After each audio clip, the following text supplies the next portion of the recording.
కేసీఆర్ మొన్న press meet పెట్టి ఆంధ్రప్రదేశ్ గురించి చంద్రబాబు నాయుడు గారి గురించి 4-5 కామెంట్స్ చేశారు. ఆయన చేసిన ఆ కామెంట్స్ అన్నిటికీ సంబంధించి 1 బై 1 వెరిఫై చేద్దాము అందులో అసలు నిజాలు ఏంటి అనేది. ఆయన చేసిన ఫస్ట్ కామెంట్కి సంబంధించి ఈ 10 సెకండ్స్ వీడియో పెట్టి ఒకసారి చూడండి. అసలు 1/3 వరల్డ్కు మన జినోమ్ వ్యాలీ నుంచే వ్యాక్సిన్ సప్లై అవుతుంది. ఇవాళ 1/3 of the world Hyderabad genome valley నుంచే వ్యాక్సిన్ సప్లై అవుతుంది. చూశారు కదండి. మీకు ఆయన ఈ ప్రెస్ మీట్ మొత్తం మీద కూడా చంద్రబాబు నాయుడు గారి పేరు 14 సార్లు 15 సార్లు తీసి మాట్లాడారు. ప్రతిసారి కూడా ఆయన తెలంగాణకి ఏం చేయలేదనో హైదరాబాద్కి ఏం చేయలేదనో అంటానే మాట్లాడుతూ ఉన్నారు. కానీ ఇదే ప్రెస్ మీట్లో ఆయన ఇచ్చిన ఈ స్టేట్మెంట్ ఏంటి, జినామ్ వ్యాలీ నుంచే వరల్డ్లో 1/3 కంట్రీస్కి సంబంధించిన వ్యాక్సినేషన్ అంతా సప్లై అవుతుంది అని గొప్పగా చెప్పారు. మరి ఆ జినామ్ వ్యాలీని ఎస్టాబ్లిష్ చేసింది ఎవరు? 98-99 టైంలో చంద్రబాబు నాయుడు గారే కదా అది ఎస్టాబ్లిష్ చేసింది. మీరే ఒప్పుకున్నారు ఇక్కడ. ఇక నెక్స్ట్ ఆయన ఆంధ్రప్రదేశ్లో ఎంఓయూల మీద వీటి మీద కొన్ని కామెంట్స్ చేశారు. దానికి సంబంధించిన ఈ 30 సెకండ్స్ వీడియో పెట్టి వస్తారు చూడండి. ఒక హైప్ క్రియేట్ చేసాడు దీని గురువు చంద్రబాబు నాయుడు. ఆయన ఫస్ట్ టైం అలా సీఎం ఉన్నప్పుడు ఆ ఊళ్ళో పెట్టే కదా వైజాగ్లో ఎవరు వెళ్ళి ఎంఓయూలు చేసిన వాళ్ళంటే వంట మనుషులు అని చెప్పిండ్రు. ఆ స్టార్ హోటల్లో బయట వంట మనుషులు వాడు ఎవడ సప్లై చేసేటోళ్ళు వాడు వచ్చి కూర్చోపోయి సంతకం పెట్టే పెట్టిండు వాడు పాపం. అవునా అంటే పాపులర్ అయింది అది. ఇప్పుడు మరి ఎక్కడ పెట్టుబడి ఎక్కడ చెప్పండి. ఆఖరికి 10,000 కోట్లు అన్న రావాలి. 15 లక్షల కోట్లు, 6 లక్షల కోట్లు, 8 లక్షల కోట్లు. చూశారు కదండి. కేసీఆర్ అంటుంది ఏంటంటే చంద్రబాబు నాయుడు గారు 2014-19 టైంలో వైజాగ్లో పెట్టుబడుల సదస్సు అని పెట్టి లక్షల కోట్ల పెట్టుబడులు అని ఒక హైప్ క్రియేట్ చేశాడు, ఒక హైప్ క్రియేట్ చేసుకున్నాడు. అంతేగాని రియాలిటీలో 10,000 కోట్ల పెట్టుబడులు కూడా రాలేదు అనేసి మాట్లాడారు. ఈయన చెప్పిన దాంట్లో అసలు నిజాలు ఏంటి అని వెరిఫై చేసే ముందు ఇదే ప్రెస్ మీట్లో ఆయన ఇంకో స్టేట్మెంట్ ఇచ్చారు. దానికి సంబంధించిన 10 సెకండ్స్ వీడియో పెట్టి చూడండి. ఫాక్స్కాన్ అనే కంపెనీ చాలా పెద్ద కంపెనీ వాస్తవానికి. ఇదేవి తయారు చేస్తారు, ఈ సెల్ ఫోన్లు ఇవన్నీ. చాలామంది ఉమెన్కి ఎంప్లాయ్మెంట్ దొరుకుతుంది దాంట్లో, వేల మందికి. సరే వస్తే మనకు కూడా లాభం జరుగుతుంది. వాని ఎంబడి మస్తు దానిలో ఆల్మోస్ట్ వచ్చిండు, 90% వచ్చిండు. మీ పాలసీ బాగుందని అప్రిషియేట్ చేసి అన్ని చేసిండు. యాళ్ళకు వస్తే మహారాష్ట్ర ప్రభుత్వం 3,000 కోట్ల రూపాయలు వానికి నగదు ఇన్సెంటివ్ ఇస్తాను వాడు తీసుకుపోయాడు. అప్పుడు మనకు అంత కెపాసిటీ లేకుంటే సరే రియల్ ట్రై చేస్తే, కాంపిటీషన్ ఉన్నప్పుడు ట్రై చేస్తే కొన్ని సందర్భాలు జరుగుతాయి, కొన్ని జరిగాయి. చూశారు కదండి. ఆయన కేసీఆర్ అంటుంది ఏంటంటే వీళ్ళంట ఫాక్స్కాన్ అనే మల్టీనేషనల్ కంపెనీని తీసుకురావడానికి చాలా గట్టి ప్రయత్నాలు చేశారంట. దానివల్ల వేల మందికి ఉద్యోగాలు ఇవన్నీ వస్తాయంట. దాదాపుగా 90% వచ్చేసింది తెలంగాణకి అనుకున్నప్పుడు మహారాష్ట్ర వాళ్ళు తీసుకొని వెళ్ళిపోయారు. కొన్నిసార్లు మనం ఇలా ప్రయత్నాలు చేస్తుంటే ఇది అవ్వటం సహజమేను, కాకపోతే మనం గట్టి ప్రయత్నం చేశాము అని గొప్పగా చెప్పుకున్నారు. మీకు అసలు నిజ రియాలిటీ ఏంటంటే ఇదే ఫాక్స్కాన్ కంపెనీని 2018లోనే చంద్రబాబు నాయుడు గారు ఆంధ్రప్రదేశ్కి తీసుకొచ్చారండి. అప్పుడే ప్రొడక్షన్ కూడా స్టార్ట్ అయింది. ఆ 2019 జనవరిలో లోకేష్ గారు అక్కడికి వెళ్ళేసి అక్కడ ఎంప్లాయీస్ తోటి కానీ ఆ ప్రొడక్షన్ యూనిట్ ఆ ప్లాంట్ దగ్గర తీసుకున్న ఫొటోస్ ఇవి మీరు చూడండి. ఫాక్స్కాన్ అనే కంపెనీని తీసుకురావడానికి కేవలం వీళ్ళు ప్రయత్నం మాత్రమే చేశారు. దాన్నే అది పెద్ద గొప్పగా చెప్పుకుంటున్నారు. దాన్ని హైప్ క్రియేట్ చేయటం అని అనేసి అంటారా? లేదంటే దాన్నే 2018లోనే ఆంధ్రప్రదేశ్కి తీసుకొచ్చి అందులో దాదాపుగా 15,000 మంది ఉపాధి పొందుతున్నారు. ఇప్పుడు ఆ తీసుకువచ్చిన దాన్ని మేము తీసుకొచ్చాము అని చెప్పుకోవడానికి హైప్ క్రియేట్ చేయటం అని అనేసి అంటారా? ఏది హైప్ క్రియేట్ చేయటం, ఏది రియాలిటీ? ఇది మాత్రమే కాదు, ఎంఓఏలు అని చెప్పేసి హైప్ క్రియేట్ చేస్తారు ఇది అంటున్నారు కదా. నెక్స్ట్ ఇంకొకటి, ఇది 2016లో కేటీఆర్ వేసిన ట్వీట్, అశోక్ లేలాండ్ తోటి నేను మాట్లాడిన 3 రోజుల్లోనే వాళ్ళు మాతోటి వచ్చి ఎంఓయూ చేసుకున్నారు, అశోక్ లేలాండ్ తెలంగాణకు వచ్చేస్తుంది అని అనేసి ఆయన చేసిన ట్వీట్. ఇంకా ఆ తర్వాత మీ వాళ్ళ ప్రచారాలు 3 రోజుల్లోనే డీల్ క్లోజ్ చేశాడు అది ఇది అని అనేసి చెప్పారు. కట్ చేస్తే ఇప్పటికి కూడా తెలంగాణలో అశోక్ లేలాండ్ మ్యానుఫ్యాక్చరింగ్ ప్లాంట్ పెట్టినట్టు డీటెయిల్స్ అయితే నాకైతే కనపడలేదు. కానీ అదే అశోక్ లైలాండ్ ప్లాంట్ ఆంధ్రప్రదేశ్లో 2018లో చంద్రబాబు నాయుడు గారు తీసుకొచ్చారు. ఇదే విజయవాడ దగ్గర మల్లవరం దగ్గర ఇది ఏర్పాటు చేశారు. ఆల్రెడీ ప్రొడక్షన్ కూడా స్టార్ట్ అయింది. ఇదే ఆ కంపెనీ ఇమేజెస్, అక్కడ జరుగుతున్న ప్రొడక్షన్. నెక్స్ట్ ఇలానే ఇంకొకటి, ఇదే కేటీఆర్ గారు ట్వీట్ చేశారు, one of the world's largest electronic manufacturing company TCL తెలంగాణకి వచ్చేస్తుంది, ఎంఓయూ అయిపోయింది అని అనేసి ఆయన ట్వీట్ చేశారు, ఫోటోలు పెట్టుకున్నారు.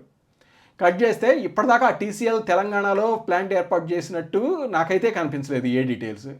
కానీ ఇదే టీసీఎల్ ఆంధ్రప్రదేశ్లో 2018లోనే చేశారు, చంద్రబాబు నాయుడు గారు తీసుకొచ్చారు. ఇదే అక్కడ ఉన్న ప్లాంట్ తిరుపతిలోది, అక్కడ ఫొటోస్ ఇవి. అలాగే 2016-17 టైంలోనే లోకేష్ గారు యుఎస్ వెళ్ళేసి ఫ్లెక్స్ట్రానిక్స్ని కలిశారు. ఆ తర్వాత ఇదే కేటీఆర్ గారు కూడా అదే ఫ్లెక్స్ట్రానిక్స్ వాళ్ళని కలిశారు, ట్వీట్ చేసుకున్నారు అనమాట, వీళ్ళని కలిశాను అనేసి. ఆ తర్వాత ఇంకా మీ ప్రచారాలు ఫ్లెక్స్ట్రానిక్స్ వచ్చేస్తుంది తెలంగాణకి అది ఇది అని అనేసి అంట. కట్ చేస్తే అదే ఫ్లెక్స్ట్రానిక్స్ 2018లో ఆంధ్రప్రదేశ్కి వచ్చి చేశారు. ఆల్రెడీ ప్రొడక్షన్ కూడా స్టార్ట్ అయింది. ఇదే ఆ కంపెనీ ఫొటోస్ ఇవి.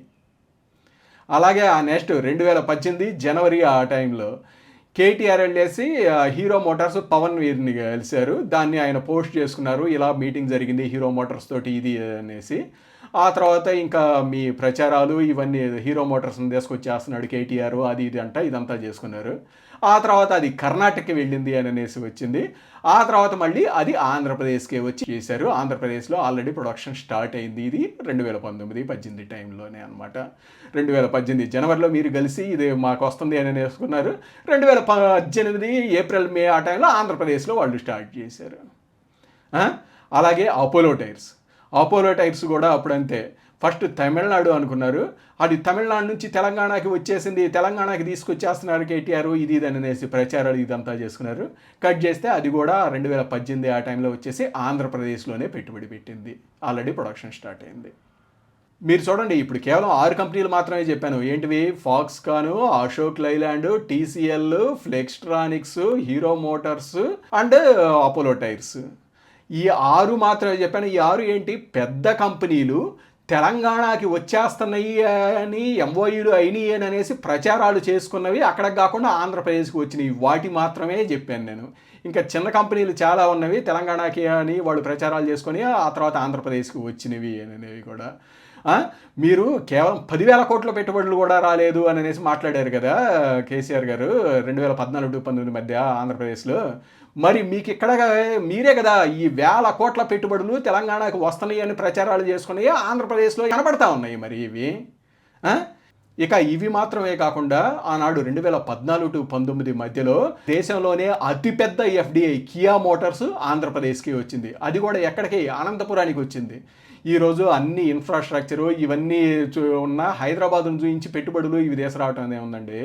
మీకు అత్యంత తక్కువ వర్షపాతం ఉన్న అనంతపురం లాంటిది, అలాగే గతంలో కొంత ఫ్యాషన్ బ్యాక్గ్రౌండ్ లాంటివి ఉన్న ప్రాంతము, అలాగే చాలా తక్కువ ఇండస్ట్రియల్ ఇన్ఫ్రాస్ట్రక్చర్ ఇలాంటిది ఉన్న ఒక ప్రాంతంలోకి దేశంలోనే అతిపెద్ద ఎఫ్డిఐని తీసుకొచ్చారు 2017లోనే చంద్రబాబు నాయుడు గారు.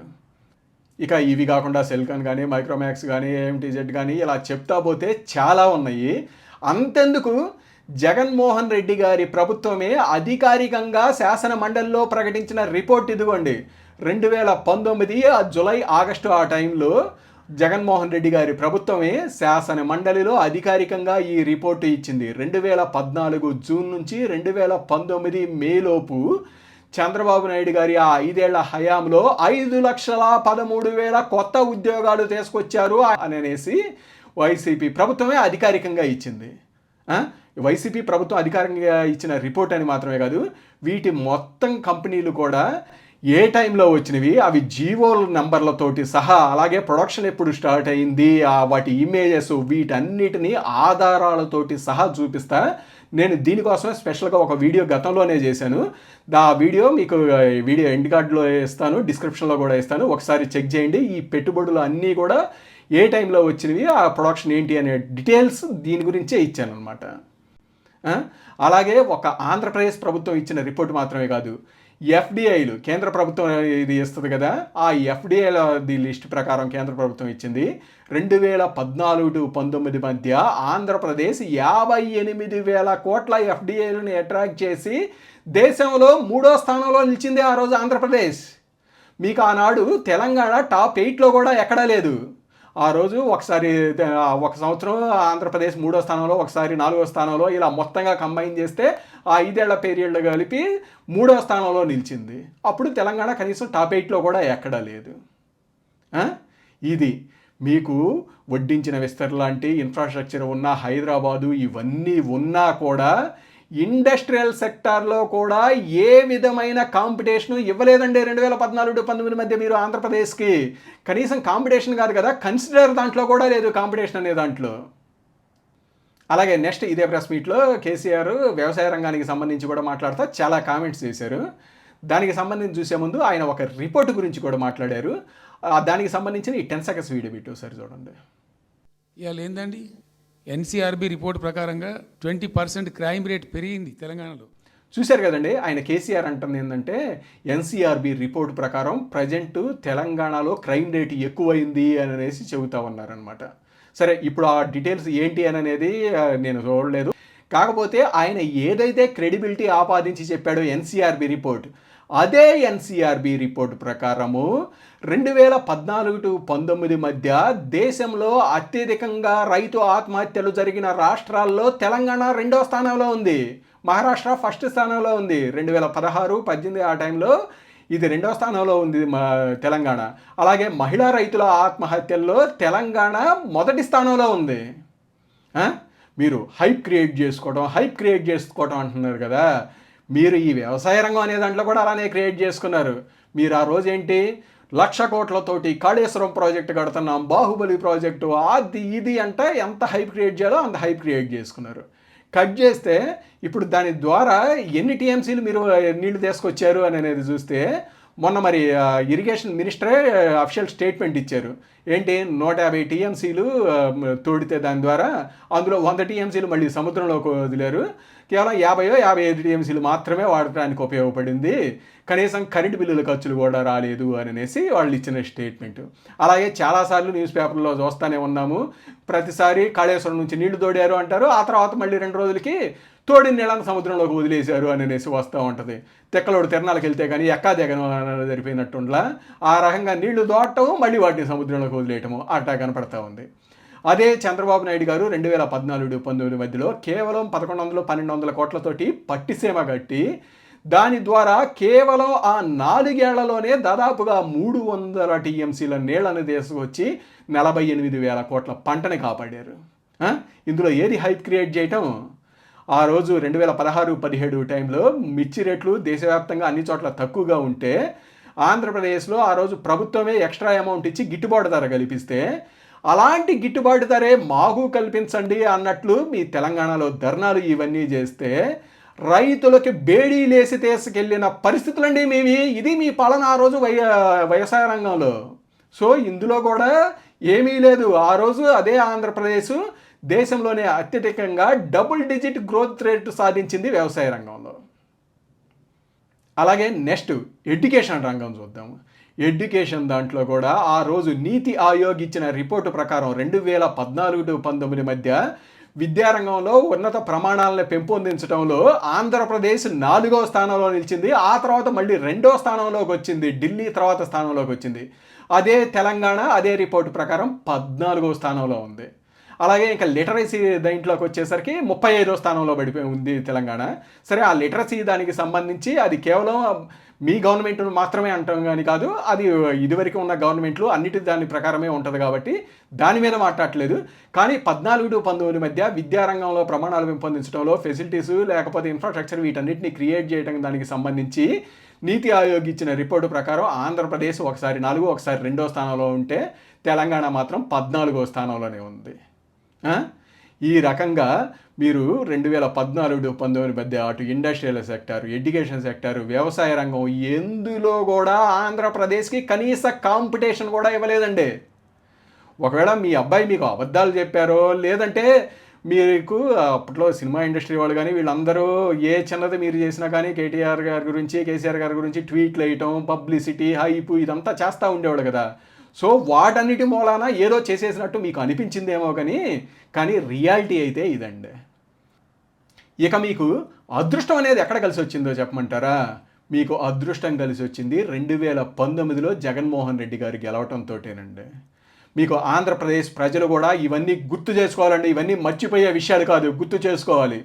జగన్మోహన్ రెడ్డి గారు 2019లో మే 23 రిజల్ట్స్ వచ్చిన తర్వాత ఆ తర్వాత 4 రోజులకో 3 రోజులకో కేసీఆర్ గారి ఇంటికి వెళ్ళేసి వాళ్ళని కలిశారు. ఆయన కలిసిన ఆ తర్వాత 4-5 రోజులకే హైదరాబాద్లోని ఆంధ్ర భవనాలని తెలంగాణకి దారాదత్తం చేస్తా జీవో ఇచ్చారు జగన్మోహన్ రెడ్డి గారు కలిసిన వారం రోజులకే. అలాగే ఆ తర్వాత రెండోసారి మళ్ళీ కేసీఆర్ గారిని ఈయన జగన్మోహన్ రెడ్డి గారు కలిసింది ఎప్పుడు ఆగస్టు ఆ టైంలో. ఆ కలిసిన 2-3 రోజుల తర్వాత పోలవరాన్ని నిలిపేస్తా ఉత్తర్వులు ఇచ్చారనమాట ఇదే జగన్మోహన్ రెడ్డి గారు. ఆ తర్వాత కాలంలో కేసీఆర్ గారు అసెంబ్లీలో కూడా కొన్నిసార్లు చెప్పారు, నేనే పోలవరాన్ని ఎత్తు తగ్గించమన్నాను, పోలవరాన్ని ఇట్ట చేయమన్నాను, ఇది అని అనేసి. ఇక ఆ తర్వాత మళ్ళీ జగన్మోహన్ రెడ్డి గారు కేసీఆర్ని కలిసినప్పుడు ఆ తర్వాత 2-3 నెలలకు కలిశారు. ఆ తర్వాత అమరావతిని ఆపేస్తా అసెంబ్లీలో స్టేట్మెంట్స్ ఇచ్చారు జగన్మోహన్ రెడ్డి గారు. అదే టైంలో ఇదే కేసీఆర్ గారు కూడా స్టేట్మెంట్ ఇచ్చారు, అమరావతి వేస్ట్ అని నేను జగన్మోహన్ రెడ్డికి చెప్పాను ఇది అని అనేసి. ఆ తర్వాత మీకు పీపీఏల రద్దు ఇవన్నీ చేయడంతో ఇంటర్నేషనల్ వైడ్గా ఆంధ్రప్రదేశ్ బ్రాండ్ ఇమేజ్ అనేది దెబ్బతినిపోయింది. దీంతో ఏ పెట్టుబడులు రాకపోవటం, ఉన్న పెట్టుబడులు కూడా తరలిపోవటం, హోలీటెక్ కానీ ప్రకాశంలో కాగిత పరిశ్రమ ఇవన్నీ తరలిపోవటం, అలాగే అమర్రాజా కూడా తెలంగాణకి తరలిపోవటం ఇవన్నీ జరిగినాయి. ఇవన్నీ జరిగిన తర్వాత అప్పుడు కేంద్ర ప్రభుత్వమే రిలీజ్ చేసిన ఎఫ్డిఐ దీని లిస్టు ప్రకారం 2019-24 మధ్య ఆంధ్రప్రదేశ్ కేవలం 6,000 కోట్ల ఎఫ్డిఐలు మాత్రమే అట్రాక్ట్ చేసి దేశంలో 14వ స్థానానికి పడిపోయింది. అదే టైంలో తెలంగాణ 7వ స్థానానికి వచ్చింది. మీరు చూడండి, 2014-19 మధ్య ఎఫ్డిఐల్లో 58,000 కోట్లు అట్రాక్ట్ చేసి దేశంలో 3వ స్థానంలో ఆ రోజు ఆంధ్రప్రదేశ్ నిలిస్తే, ఈ 2019-24 మధ్య కేవలం 6,000 కోట్లతోటి 14వ స్థానానికి పడిపోయింది. అదే 2014-19 మధ్య తెలంగాణ కనీసం టాప్ 8లో కూడా ఎక్కడా లేదు. అదే 2019-24 మధ్యకి వచ్చేసరికి టాప్ 7లోకి వచ్చిందనమాట. కేసీఆర్ ఆ ఎంఓఏల గురించి ఇది మాట్లాడతా వైజాగ్లో పెట్టుబడులు అనేసి పెట్టేసి వంట మనుషులతోటి ఎంఓఏలు చేసుకున్నారు, భోజనాల దగ్గర గొడవ అయింది, ఆ తర్వాత అదంతా నేషనల్ వైడ్గా వచ్చినాయి, ఇది అది మొత్తం చంద్రబాబు నాయుడు గారి హయాంలో జరిగింది అన్నట్టు మాట్లాడారు కదా ఇందాక. అది జరిగింది కానీ చంద్రబాబు నాయుడు గారి హయాంలో కాదండి, జగన్మోహన్ రెడ్డి గారి హయాంలో. కావాలంటే ఈ 10 seconds వీడియో బిట్ ఒకసారి చూడండి. It's a proud moment to announce that the state has received with an investment of about 13 lakh crores, providing employment to almost 6 lakh people. చూశారు కదా, ఆ రోజు జగన్మోహన్ రెడ్డి గారు వైజాగ్లో పెట్టుబడుల సదస్సుని పెట్టి 13 లక్షల కోట్ల పెట్టుబడులు ఆంధ్రప్రదేశ్కు వచ్చినాయి అని అనేసి చెప్పారు. అలాగే అదే టైంలో అదే సమ్మిట్లో భోజనాల కోసం అక్కడ అందరూ కొట్టుకోవటము, ఏదైతే ఎంఓఏలు చేసుకున్నారన్నారు చూడండి, వాళ్ళందరూ కూడా అక్కడ భోజనాల దగ్గర కొట్టుకోవటము, అవన్నీ పడేయటము, కిచెన్ ఇవి మొత్తం వీడియోస్ ఇవన్నీ వచ్చినాయి. ఇవన్నీ నేషనల్ వైజ్గా కూడా చాలా తిరిగినాయి. సో ఆ న్యూస్ను చూసి ఈయన కన్ఫ్యూజ్ అయి ఉంటారు కేసీఆర్, ఇది చంద్రబాబు గారి హయాంలో జరిగింది ఇది అని అనేసి అనుకుని. ఎందుకో ఈయన కేసీఆర్ ఆ ప్రెస్ మీట్ మొత్తం కన్ఫ్యూజింగ్గానే మాట్లాడుతూ ఉన్నారు. ఆయన పార్టీ పేరు కూడా మర్చిపోయినట్టు మాట్లాడుతూ ఉన్నారు. ఒకసారి కావాలంటే ఈ 10 seconds వీడియో బిగ్ చూడండి. ఈరోజు ప్రధానంగా పార్టీ రాష్ట్ర కార్యవర్గం TRS LP, TRS parliamentary party, TRS LP, TRS parliamentary party. చూశారు కదండి, ఆయన ఉండేసి TRS party, TRS LP, TRS రాష్ట్ర స్థాయి పార్లమెంటరీ పార్టీ ఇది అనేసి మాట్లాడుతున్నారు. ఆ టీఆర్ఎస్ పేరు మార్చి బీఆర్ఎస్ అనేసి చేశారు కదా, మరి అది మర్చిపోయారేమో. సొంత పార్టీ పేరే మర్చిపోయినట్టు కన్ఫ్యూజింగ్లో మాట్లాడిన ఆయనకి అక్కడ ఎంఓఏలు అది బాబు గారి హయాంలో జరిగిందా లేకపోతే జగన్మోహన్ రెడ్డి గారి హయాంలో జరిగిందా ఇది అనే దాంట్లో కన్ఫ్యూజ్ అయ్యి మాట్లాడటంలో పెద్ద ఆశ్చర్యం ఏమీ లేదు. అలాగే ఈ మొత్తం ప్రెస్ మీట్ దాంట్లో కూడా ఈయన ఆ ఫాక్స్కాన్ అనే దాన్ని మేము తీసుకురావడానికి చేసిన ప్రయత్నమే గొప్పగా అని చెప్పుకున్నారు కదా. అలాగే ఈయన తీసుకొచ్చిన ఒకే ఒక కంపెనీ గురించి గొప్పగా చెప్పుకున్నది ఏంటి అంటే కైటెక్స్ అనే దాని గురించి. దానికి సంబంధించి నీ 10 seconds వీడియో బిట్ చూడండి.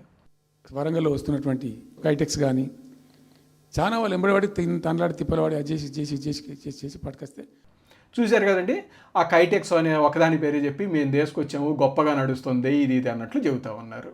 కరెక్టే, కైటెక్స్ పెద్ద కంపెనీ, అది తెలంగాణకి, అది వరంగల్ ఏరియాలో అనుకుంటా అది వచ్చింది. మీకు చూస్తే అది కూడా అది ఎప్పుడు వచ్చింది 2021 ఆ టైంలో. అప్పుడు ఏం జరిగిందంటే ఈ కైటెక్స్ గ్రూపు కేరళ బేస్ అనమాట.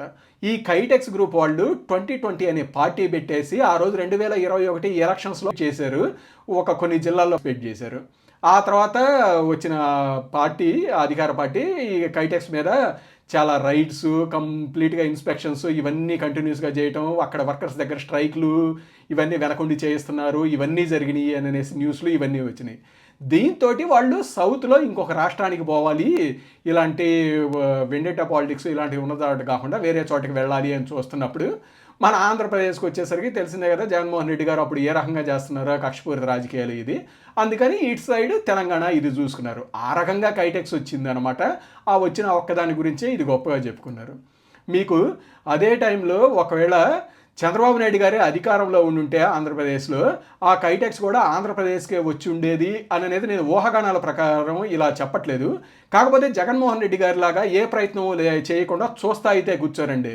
మీకు గత 6 కంపెనీలు 7 కంపెనీలు చూపించాను కదా, ఎంఓయూలు చేసుకొని తెలంగాణతోటి వాళ్ళు హైప్ క్రియేట్ చేసుకున్న తర్వాత కూడా అవే ఆంధ్రప్రదేశ్కి వచ్చినట్లు. సో కైటెక్స్ కూడా ఖచ్చితంగా ప్రయత్నాలు చేసేవారే. అలాగే ఈ విషయంలో ఆంధ్రప్రదేశ్ ముఖ్యంగా గుంటూరు జిల్లా వాళ్ళు మరొకసారి గుర్తు చేసుకోవాల్సిన విషయం, 2014-19 మధ్య చంద్రబాబు నాయుడు గారు చిలకలూరుపేట సమీపంలో వంకాయలపాడు దగ్గర అలాగే గోపాలవారిపాలెం దగ్గర టెక్స్టైల్ పార్క్స్ ఏర్పాటు చేశారండి. అప్పట్లో 2019 టైంలో ఉన్న టెక్స్టైల్ పార్క్స్ ఇవే. అదే చంద్రబాబు నాయుడు గారు ఆ రోజు అధికారంలో ఉన్నట్లయితే 2019 తర్వాత కూడా ఇదే కైటెక్స్ని ఆంధ్రప్రదేశ్కు వచ్చుండేది అని అనేసి నేను చెప్పట్లేదు. ఖచ్చితంగా జగన్మోహన్ రెడ్డి గారి లాగా చూస్తా అయితే ఉండేవాళ్ళు కాదు, ప్రయత్నాలు చేసి ఉండేవాళ్ళు. అదే గత చరిత్ర ప్రకారం ఆ ఎంఓఏలు చేసుకుని తెలంగాణ అవి కూడా ఆంధ్రప్రదేశ్కి ఎలా అయితే వచ్చినాయో ఇది కూడా ఆంధ్రప్రదేశ్కు వచ్చుండే అవకాశమే ఎక్కువ ఉండేది. దాని ద్వారా ఎంత ఎంప్లాయ్మెంట్ జనరేట్ అయ్యి ఉండేది, ఆ ఏరియా మొత్తం రూరల్ ఏరియా, ఎంతమందికి ఉద్యోగ ఉపాధి అవకాశాలు కలిగి ఉండేవి. కాబట్టి ఇవన్నీ గుర్తు చేసుకోండి ఒకసారి. సో ఈ రకంగా జగన్మోహన్ రెడ్డి గారు 2019-24 మధ్య ఆంధ్రప్రదేశ్ని ఈ రకంగా చేసి తెలంగాణకి బెనిఫిట్ అయ్యేలా చేశారు అనే కృతజ్ఞతాభావంతో, మరి కారణం ఏంటో కానీ మొన్న జగన్మోహన్ రెడ్డి గారి పుట్టినరోజు వేడుకలకి బీఆర్ఎస్ నేతలు వచ్చి ఆంధ్రప్రదేశ్లో జగన్మోహన్ రెడ్డి గారికి కటౌట్ పెట్టారండి. వైఎస్ఆర్సీపీ వాళ్ళు కూడా పెట్టలేదు అంత పెద్ద కటౌట్, బీఆర్ఎస్ నేత వచ్చి పెట్టారు. అది కూడా ఏంటి, జగన్మోహన్ రెడ్డి గారు ఓడిపోయి ఉన్నప్పుడు. అది కూడా ఏంటి, ఇదే జగన్మోహన్ రెడ్డి గారు గతంలో నేను తెలంగాణకి వ్యతిరేకం అని సమైక్యాంధ్ర దీక్షలు చేసిన వ్యక్తికి. దీనికి కారణం ఏమై ఉండొచ్చు? ఒకటి, గతంలో ఈయన చేసిన సమైక్యాంధ్ర దీక్షలు ఇవన్నీ దొంగ దీక్షలు, ఈయన ఇంటర్నల్గా బ్యాకెండ్లో మాట్లాడుకొని ఇవన్నీ చేశారు అని అనేసైనా అనుకోవాలి. లేదు అంటే ఈ 2019-24 మధ్య ఏ రకంగా అయితే ఆంధ్రప్రదేశ్ని ఇలా చేసి తెలంగాణకి బెనిఫిట్ అయ్యేటట్టు చేశాడో ఆ కృతజ్ఞతాభావంతోటైనా వచ్చి పెట్టారు అని అనేసి అనుకోవాలి. లేదు అంటే ఈ కాంగ్రెస్ వాళ్ళు కొన్ని కామెంట్స్ చేస్తున్నారు అసెంబ్లీలో, అలాగే బీఆర్ఎస్కి ఆపోజిట్గా ఉన్నాడు కూడా కామెంట్స్ చేస్తున్నారు. ఏంటంటే కేటీఆర్ మీద నమ్మకం లేక బీఆర్ఎస్ వాళ్ళు జగన్మోహన్ రెడ్డి గారి వెంటబడి జగన్మోహన్ రెడ్డి గారికి ఇవన్నీ చేస్తున్నారు అని అనేసి వాళ్ళు కామెంట్ చేస్తూ ఉన్నారు. అదేవిధంగా కేసీఆర్ మొన్న చానాళ్ళ తర్వాత బయటకు వచ్చి ప్రెస్ మీట్ పెట్టిన డేట్ కూడా చూడండి, ఖచ్చితంగా జగన్మోహన్ రెడ్డి గారి పుట్టినరోజు నాడే పెట్టాడు. ఆ కటౌట్లు ఇవి చూసే తన కొడుకు కాకుండా జగన్మోహన్ రెడ్డికి చేస్తున్నారు మా వాళ్ళు అందరూ అనే ఫ్రస్ట్రేషన్స్ తోటి ఆయన పెట్టారు అని అనేసి కాంగ్రెస్ వాళ్ళు వీళ్ళందరూ కామెంట్స్ చేస్తూ ఉన్నారు. సరే, అందులో వీటిలో ఏది నిజం ఏది అనుకున్నా కానీ ఈ మూడిట్లో ఏదో ఒక కారణం అయితే అయి ఉండాలి కదా. అటు సమైక్యాంధ్ర అప్పట్లో చేసిన ఆయన దొంగ దీక్షలు అని అనేసి ఒప్పుకోవాలి, లేదంటే 19-24 మధ్య ఈయన ఈ రకంగా ఆంధ్రప్రదేశ్ని ఇది చేసి తెలంగాణకు బెనిఫిట్ చేయడం వల్ల అయినా ఇలా పెట్టుంటారు అని అనుకోవాలి, లేదంటే ఈ కాంగ్రెస్ వాళ్ళు వీళ్ళు కామెంట్స్ చేస్తున్నట్టు ఈ విధంగానైనా అనుకోవాలి. సో మొత్తంగా ఇదండి 2014-19 మధ్య అటు ఇండస్ట్రియల్ సెక్టర్ కానీ, అగ్రికల్చర్ సెక్టర్ కానీ, ఎడ్యుకేషన్ సెక్టర్లో కూడా ఏ విధంగానూ తెలంగాణ ఆంధ్రప్రదేశ్కి కాంపిటీషన్ అనేది కూడా ఇవ్వలేదు అనేది ఆధారాలతో సహా చూశారు. అలాగే 2019 తర్వాత జగన్మోహన్ రెడ్డి ఆంధ్రప్రదేశ్లో చేసిన వీటి వల్ల తెలంగాణ ఏ విధంగా బెనిఫిట్ పొందింది అనేది చూశారు. సో మొత్తంగా కేసీఆర్ చేసిన కామెంట్స్, దానికి సంబంధించిన నిజాలు ఇవి. Thank you.